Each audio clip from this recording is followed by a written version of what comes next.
Hello বন্ধুরা, কেমন আছো সবাই? আমি তো ভীষণ ভালো আছি।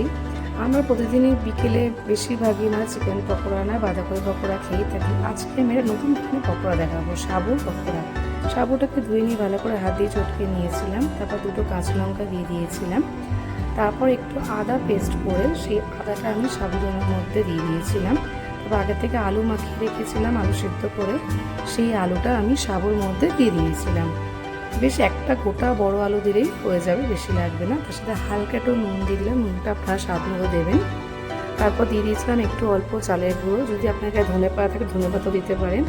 আর লাস্টে দিয়েছিলাম একটু বাদাম বাটা দিয়েছিলাম টেস্টটা একটু ভালো হওয়ার জন্য, আর একটু হালকা পাতিলেবুর রস দিয়ে কিছুক্ষণ মিশ্রণটা মাখিয়ে রেখেছিলাম। তারপর একটা ফ্রাইং প্যান গরম করে তার মধ্যে সাদা তেল দিয়ে আস্তে করে ছোট ছোট করে ডো বানিয়ে সেই কড়ার উপর আমি দিয়ে দিয়েছিলাম।